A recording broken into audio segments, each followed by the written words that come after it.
आज हम देखेंगे रदरफोर्ड का परमाणु मॉडल। रदरफोर्ड नामक जो वैज्ञानिक थे उन्होंने क्या किया कि रेडियो एक्टिव सब्सटेंस यानी कि रेडियो एक्टिव नामक एक तत्व लिया। अब रेडियो एक्टिव नामक तत्व की क्या खास बात थी कि जो हमारा रेडियो एक्टिव तत्व था उससे तीन प्रकार की किरणें निकलती थी। पहला अल्फा, बीटा और गामा। तो उन्होंने क्या किया कि उन्होंने रेडियो एक्टिव एक तत्व लिया और उस तत्व को एक लेड यानी कि शीशे के बॉक्स में क्या कर दिया, बंद कर दिया। और उसके आगे उन्होंने क्या किया, एक लेड की प्लेट लगा दी यहाँ पर, जैसे कि हमने चित्र में दिखाया है। यहाँ पर एक इधर इस साइड में लेड की प्लेट लगा दी और एक इस साइड में, जिससे जो हमारा अल्फा कण यानी रेडियो एक्टिव तत्व से जो हमारी अल्फा किरणें निकलें वो एक सीधी दिशा में निकले, एक सीधी रेखा में निकलें। वो क्या हो, विक्षेपित ना हो इस साइड या इधर साइड, वो एक बीच से सीधे क्या हो जाए, निकल जाए। फिर उन्होंने क्या किया, एक सोने की पन्नी यानी एक सोने की पतली पन्नी ली, गोल्ड फॉइल यानी कि एक छोटी सी पतली सी सोने की क्या ली, पन्नी ली। अब उन्होंने सोने की पन्नी पर क्या कराया, अल्फा किरणों की क्या कराई, बमबारी कराई। और इस साइड में ZnS यानी कि जिंक सल्फाइड यानी कि जिंक सल्फाइड की क्या खास बात थी, यानी इस पर कोई भी अगर सूक्ष्म कण आकर टकराता है तो यह क्या है, चमकने लगती है यानी कि जलने लगती है। उन्होंने क्या कराया कि जो रेडियो एक्टिव तत्व था उससे अल्फा किरणों की क्या कराई, सोने की पन्नी पर बमबारी कराई। तो उससे क्या परिणाम निकले, उससे परिणाम हुआ कि जो हमारे कुछ अल्फा कण थे वह क्या हो गए, विक्षेपित हो गए। यानी कि रेड जो हमारा अल्फा कण था उसकी क्या खास बात थी कि वह क्या था, धनावेशित था। और वो धनावेशित होने के कारण कि उन्होंने देखा कि जो हम जैसे कि जो परमाणु होता है उसके नाभिक में क्या होता है, न्यूट्रॉन होता है, वो क्या होता है, धनावेशित होता है। और जब धनावेशित और धनावेशित जब मिलते हैं तो क्या होता है, दोनों क्या होते हैं, आपस में दूर दूर भागते हैं। और जब विपरीत यानी कि जब ऋणावेशित और धनावेशित मिलता है तो क्या होता है, दोनों पास में आते हैं। जैसे क्या हुआ, जब उन्होंने देखा है प्रयोग में प्रेक्षण देखा, ऑब्जर्वेशन, अधिकांश जो अल्फा कण थे वो क्या हो गए, सीधे गुजर गए। यानी कि जब उन्होंने अल्फा किरणों की बमबारी कराई तो जो अधिकांश अल्फा कण थे, जब वह कण सोने के पन्नी पर आकर टकराए तो जो अधिकांश अल्फा कण थे वो क्या हो गए, सीधे गुजर गए। उन्होंने इस बात का पता कैसे लगाया कि जो अल्फा कण है सीधे गुजर गए, क्योंकि उन्होंने पीछे एक जिंक सल्फाइड की क्या लगा लेगी, कोटिंग कर रखी थी।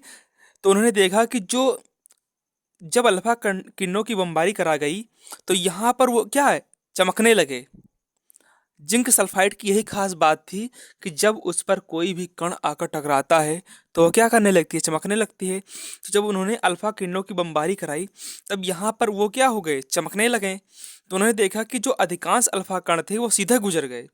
इससे परिणाम क्या हुआ कि जो परमाणु का अधिकांश भाग क्या है, खाली है। इसीलिए जो अल्फा किरणें थी अधिकांश वह सीधे निकल गई। फिर दूसरा क्या हुआ, कुछ अल्फा किरणें सूक्ष्म कणों से विक्षेपित हो गई। यानी उन्होंने क्या देखा कि जो कुछ अल्फा कण थे वह विक्षेपित हो गए। अब विक्षेपित होने का क्या मतलब है, यानी हम जानते हैं कि जब कोई धनावेश, उन्होंने देखा कि जो हमारा यानी कुछ धनावेश जो है वह परमाणु में क्या है, एक जगह पे क्या है, एकत्रित है। इसीलिए जो अल्फा किरणें थी, जब जैसे कि हम मान लेते हैं कि जैसे इधर से धनावेशित कण आ रहा है और यहाँ पर कोई भी धनावेशित कण है, जब धनावेशित कण यहाँ पर ऐसे आएगा तो जब यहाँ पे जानते हैं कि जब धनावेश धनावेश मिलता है तो क्या होता है, दोनों क्या विक्षेपित हो जाते हैं, यानी कि वो दूर भागते हैं। तो जब यहाँ पर अल्फा किरणें आई तो वो क्या हो गई, इधर से क्या हो गई, विक्षेपित हो गई।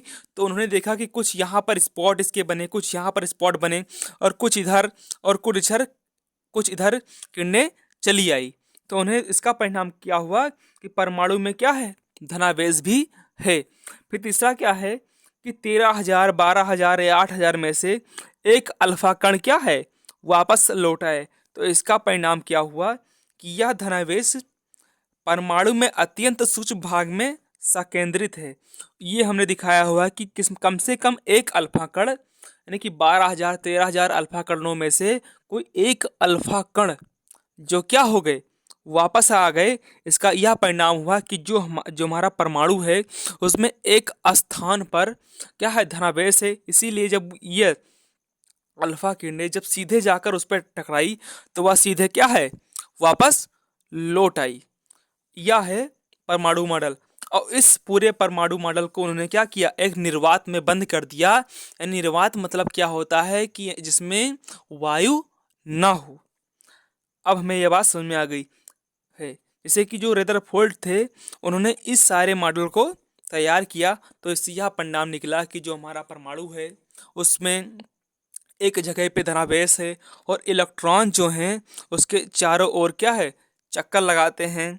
और उन्होंने रेडियो एक्टिव तत्व की क्या खास बात थी, हमने बता रखा है कि वह क्या था, रेडियो एक्टिव था, उससे अल्फा किरणें निकलती थी। ठीक है, इतना समझ में आ गया। अगर आप सभी लोगों को किसी भी टॉपिक में कोई भी प्रॉब्लम होती है तो कमेंट कीजिए, हम उस टॉपिक पर आपको दूसरा वीडियो बनाकर देंगे।